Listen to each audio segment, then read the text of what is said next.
Not in a million years would I have dreamed that the Fresh Prince and I would become very acquainted. Not in a million years did I imagine 3 lives, 3 fates would be so intertwined. And I never would have imagined that this video would become a tangible memory of the last time Pac and I were simply kids together. Yeah, North Carolina and Baltimore School for the Arts. Right. And at Baltimore School of the Arts, went to school with Tupac. Yes, he went to school with me. Whoa. I was there first. Yeah, we went to school together, yeah. What was that whole experience like? I mean, obviously you didn't know he was going to be this big rap star then. But. I knew he was going to be a big something. That was without doubt. We all knew that. But we had a great time in school. Boy, we had some fun. Those were the days. If we could only go back. I know he thinks that a lot. It's just like, damn. I mean, those were the days. It was just like innocence, you know, just doing our thing. We were talking to Tupac on the set of his California Love video. He said that you came up with some of the ideas for that video. For which one? California Love? Oh, yeah. I came up with the, well, actually, Dre, before Tupac was ever involved, Dre came to me and he was like, look, I want you to direct this video. I was like, wow, I heard the song. I was like, this song is slamming. So I came up with this futuristic idea. I had some problems. And also during this film, I was like, man, I really want Dre's video to be tight. You know, and I want to concentrate on it. This is just not the time. You know, I had some personal things going on. And so then Hype came in the picture.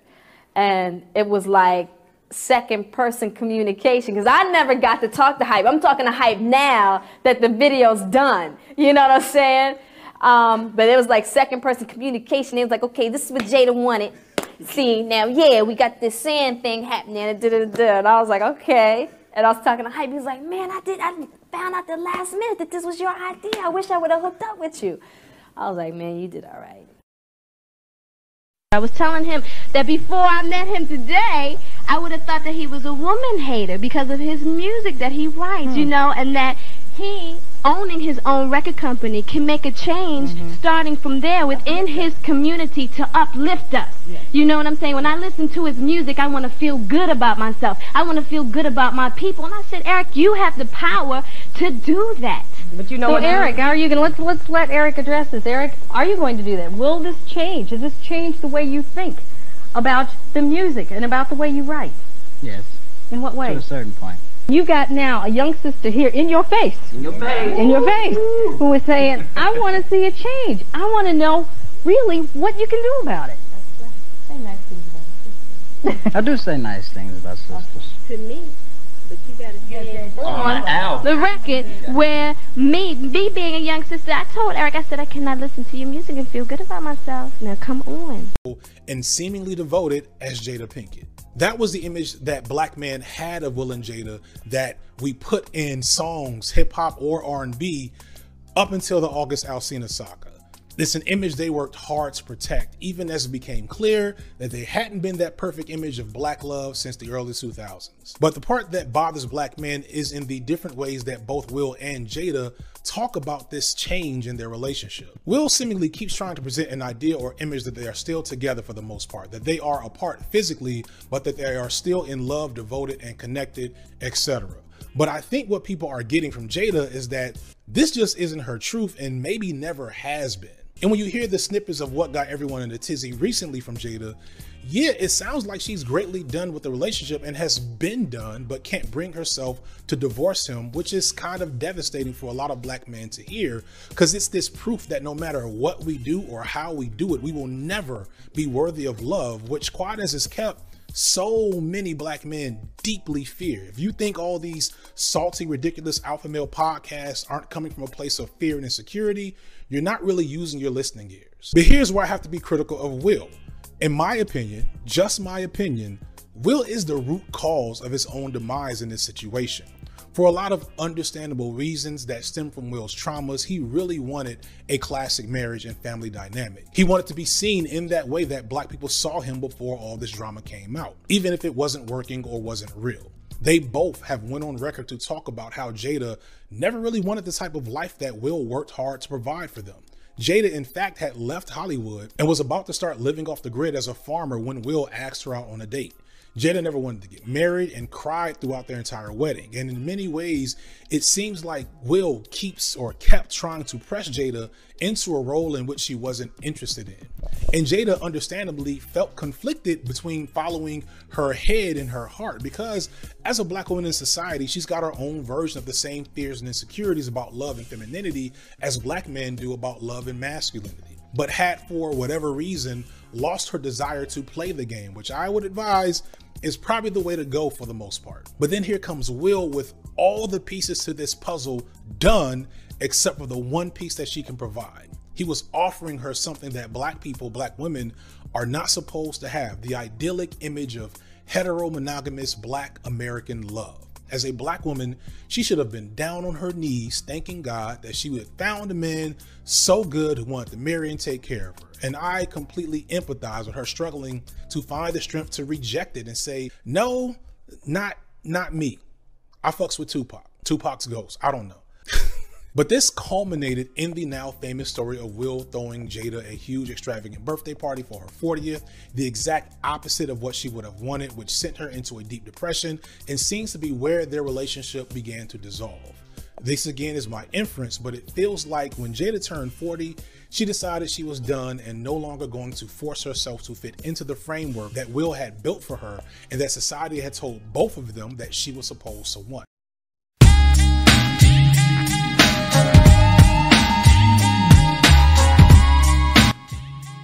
Bonjour, bonsoir, bienvenue sur la chaîne du Sorcereur. Et aujourd'hui, un sujet que j'avais déjà fait il y a de cela 7 mois. Je l'avais fait un peu en random et tout, mais après la lecture du dernier bouquin de la personne que vous voyez sur la photo, je pense qu'il n'y a plus trop à présenter pour beaucoup de gens. Ça m'a donné encore envie de refaire ce sujet-là, de le refaire encore un peu plus, je sais pas si je vais le faire beaucoup plus approfondi, mais à la lecture de son bouquin, ça m'a permis encore de, bon, j'avais déjà compris avec les interviews, mais le bouquin apportait encore des éléments encore sur le personnage qui est devenu controversé dans toute la communauté afro-américaine et africaine. C'est très marrant parce que dans les années 90, quand tu parlais du couple Will Smith-Jada Pinkett, c'est toujours le Black Couple Goal. C'était tellement de choses un peu que je trouvais à l'époque, que je trouvais toujours bidon à l'époque, parce que moi à l'époque, maintenant ça allait facile de dire ça, hein, mais moi à l'époque j'étais déjà quelqu'un qui était très sceptique avec ce genre d'image excessivement positive, parce que si vous voyez, moi je suis un gars très sceptique. Plus tu veux me montrer de la perfection, plus je me demande qu'est-ce que tu veux cacher. Et le couple là dans les années 90-2000 m'ont beaucoup agacé, hein. Ils m'ont beaucoup agacé parce que c'était l'image du couple goal de je ne sais pas quoi. Mais maintenant, dans les derniers trucs, j'avais fait un sujet sur Jada Pinkett et tout. Je crois que j'avais donné même le même titre et tout. Et pour moi, Jada Pinkett est une icône de la culture, la pop culture américaine, la pop culture noire américaine. Pas forcément une icône de la pop culture américaine, mais dans la communauté noire, Jada Pinkett compte. Je sais que vous l'avez réduit depuis quelques années à seulement cette sorcière là, qui je ne sais pas quoi et autres et tout, mais c'est une icône forte de la pop culture noire américaine. De par déjà la plupart des films dont elle a joué dans, on va parler d'abord de A Different World, un peu qui est un peu le show qui a lancé sa carrière, on va dire, c'est le show qui a lancé sa carrière, on va dire, oui. Qui était parrainé aussi par Debbie Allen. Debbie Allen même, ce que j'ai compris, même que Debbie Allen était même pas sans inspiration, un peu Debbie Allen, un peu pour les gens qui ne connaissent pas qui était Debbie Allen était C'est un peu une actrice, danseuse, aussi une icône un peu noire, un peu dans les années 70. La sœur de Phylicia Rashad. Phylicia Rashad, c'était qui? C'était celle qui jouait généralement la femme de Bill Cosby dans le Cosby Show. Et sa sœur, c'était Debbie Allen. Debbie Allen qui était une actrice, chanteuse, danseuse, productrice et autres, et qui ont apparu aussi dans des films très cultes, qui sont très cultes un peu dans la communauté noire, surtout dans les années 70-80. Et Jada Pinkett, c'est quelqu'un qui a voulu dans sa carrière émuler un peu ce que Debbie Allen a fait, parce que c'est son idole. Tout ce qu'elle a fait dans sa vie, c'est d'imiter Debbie Allen. Je ne le dis pas parce que c'est une analyse, je l'ai découvert en lisant son bouquin. C'est en lisant son bouquin que je me suis rendu compte qu'elle a de l'influence en de Debbie Allen et tout. Et Debbie Allen qui est une très belle femme, très bon truc aussi, qui essayait d'échapper aussi au code un peu qu'on essayait de lui imposer. C'est un peu ça, un peu. Et Jada Pinkett, bon, c'est une incroyable actrice. Quand tu le vois dans Menace to Society, dont elle avait eu la chance d'avoir ce rôle-là par son ami ou amour d'enfance, on ne sait plus. Bon, j'ai envie de dire une amitié qui était déguisée en attraction amoureuse, mais qui ne s'est jamais vraiment conclue. Je pense que c'est ça un peu l'histoire de ce duo-là. Tupac et Jada Pinkett, c'est une amitié qui était déguisée. C'était en fait une attraction amoureuse déguisée en amitié et qui n'avait pas encore développé, qui ne s'était pas encore développé sur le plan d'attirance sexuelle, mais qui commençait à le faire. Voilà mon analyse un peu extérieure de cette situation-là entre ces deux personnages-là. C'était une relation d'amitié. Non, une relation amoureuse masquée sur un peu d'amitié et qui n'ont jamais été, ce qui s'est jamais réalisé sur le plan sexuel. Et ça commençait à arriver à leur âge de maturité, ça commençait à arriver. Et quand je vois même un peu comment les deux personnes ont, parce que ça s'est mal fini avec Tupac et elle, ça s'est pas fini sur un bon, c'est pas fini sur un bon truc. Quand il est mort, ils étaient fâchés depuis 1 an. Avant sa mort, là, ils étaient déjà fâchés depuis 1 an. Parce que elle n'était pas trop contente qu'elle traîne avec les gars de Death Row. Je pense que Suge Knight n'est pas une personne qu'elle tient beaucoup dans son cœur. Ça s'est vu dans le bouquin. Si vous avez lu le bouquin, c'est quelque chose qui revient beaucoup. Et je pense aussi que Tupac il commençait à avoir un peu de jalousie entre les deux. Qu'est-ce que je veux dire par là? C'est-à-dire que Tupac commençait à être jaloux de la relation qu'elle avait avec Will Smith et tout. Et je pense aussi que Jada Pinkett aussi ça commençait à l'agacer un peu toutes les femmes qui venaient sur Tupac. Je pense que c'est un peu ça. Parce que dans leur dispute qu'elle avait raconté un peu dans le bouquin et autres et tout, c'est ce que ça paraît. C'est ce qui paraît un peu. C'est ce qui paraît un peu. C'est vrai, une situation un peu particulière, un peu la vie de ces deux-là. Et je pense que c'est une bonne chose qu'ils ne se soient pas mariés, qu'ils n'ont pas eu de relation même amoureuse à deux. Parce que s'il y avait une relation amoureuse à deux entre ces deux personnages-là, ils auraient forcément fini comme les couples que vous voyez apparaître sur l'écran. Les amours passionnels n'amènent jamais rien de bon. Parce que ça allait être passionnel, ça allait être truc, et ça allait être dans une autodestruction qui ferait peine à voir. Si les deux étaient ensemble et qu'il y avait des attirances, ça serait trop intense. Et soit ils auraient fini comme le couple que vous voyez là. Et le couple là est l'exemple type même de pourquoi il ne faut pas trop se mettre dans des amours passionnels. Il n'y a pas plus exemple que ce couple là que vous voyez apparaître là, que je n'ai pas besoin de présenter.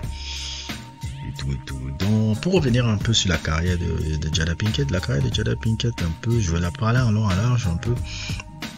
Moi, Jada Pinkett, j'ai toujours vu comme une black alternative, un peu une black weirdo qui a grandi dans le hood, qui a grandi dans les quartiers pas forcément faciles, qui ont eu la chance de faire des études d'art un peu par 2 fois, et qui a été au-delà de ça, qui est une fabuleuse actrice et qui a toujours essayé d'explorer des horizons moins conventionnels un peu. C'est-à-dire un peu quand tu vois un peu là long à large un peu sa carrière, même la carrière musicale qu'elle a eue au moment des années 2000, là où elle avait son groupe, la Wicked Wisdom. La Wicked Wisdom, généralement, c'est vrai que les gens ne savent pas, elle est une très grande fan de métal. Très très grande fan de rock, très grande fan de métal, très grande fan de Megadeth, très grande fan d'Iron Maiden, elle est fan de ça. Donc l'avoir fait du métal, c'était pas forcément un truc, c'est pour ça que même sa fille continue un peu ce truc là. Quand j'avais fait un sujet sur sa fille là, et je disais souvent que sa fille, elle est un peu le prolongement de la maman en fait, un peu la maman un peu qui a ce côté très alternatif, très truc déjà. Et c'est un peu ça qui m'a toujours fasciné un peu sur ce personnage là. Et je peux pas les films qu'elle a joué. Je pourrais citer Jason Lyrics qui était le truc, je pourrais citer Menace Society, et je pourrais citer aussi, je pense, son film le plus marquant aussi de sa carrière, Set It Off. Set It Off qui est un fabuleux film de Freddie Gray. C'est un très très beau film. C'est un très très beau film. Très très beau film. Ça n'a pas vieilli ce truc là. Très très très très beau film. Très très beau film et tout. C'est un film avec une bande son aussi super géniale. Donc c'est ça qui, pour moi, fait que Jada Pinkett est une icône de la pop culture noire américaine.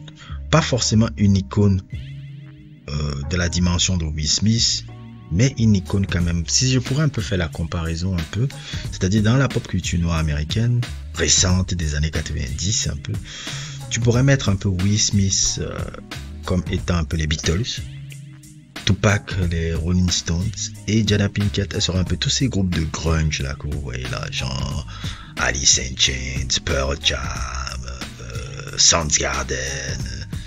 C'est une icône un peu, tu vois, un peu alternative, un peu noire, un peu. Dans, pas forcément la dimension des monstres qu'on voit là, parce que les deux gars là sont des monstres dans la pop culture noire américaine et même dans la pop culture mondiale, mais dans la pop culture noire américaine, elle est un peu dans cette dimension là. C'est un peu comme ça qu'on peut voir Jada Pinkett et tout, et c'est pour ça que je fais cette vidéo, parce que je ne veux pas qu'on réduise cette femme là à juste l'incident de ces 4 dernières années, parce que quand tu regardes la situation là, je ne fais que le répéter, cette situation là a été créée sur Will Smith. Si vous aviez vu, j'ai ma saga de Will Smith que j'ai fait, j'ai eu le temps de lire son bouquin, et dans son bouquin déjà tu pouvais comprendre que que Will Smith, c'est Will Smith qui s'est lancé dans cette situation là, pas forcément Jada Pinkett, mais Will Smith qui s'est lancé dans cette situation, et cette situation là elle a un peu coûté cher dans son image. C'est lui qui a parti chercher cette femme ne voulait pas se marier, cette femme avait déjà quitté Hollywood pour ouvrir sa ferme, et c'est lui qui est venu encore la chercher. Will Smith est amoureux de cette femme-là à un niveau qu'on ne pouvait pas imaginer. Et ça, c'est depuis les années 90. Parce que même quand il y a l'anecdote un peu de... Si je me souviens bien un peu, si j'avais bien lu, que ce soit dans le livre de Will Smith et que ce soit dans le livre de Jada Pinkett, c'est Will Smith qui était parti la voir dans son show. Et quand il est parti la voir dans son show, il a rencontré celle qui devait être sa première femme là que vous voyez là. Donc c'est une histoire un peu très complexe un peu entre ces deux là. Même si je pense qu'elle a de l'estime et de l'amour pour Will Smith. Je dis pas qu'elle n'aime pas Will Smith, elle estime de l'amour pour Will Smith, mais plus tu lis son livre, Tupac est vraiment l'homme de sa vie. Hein.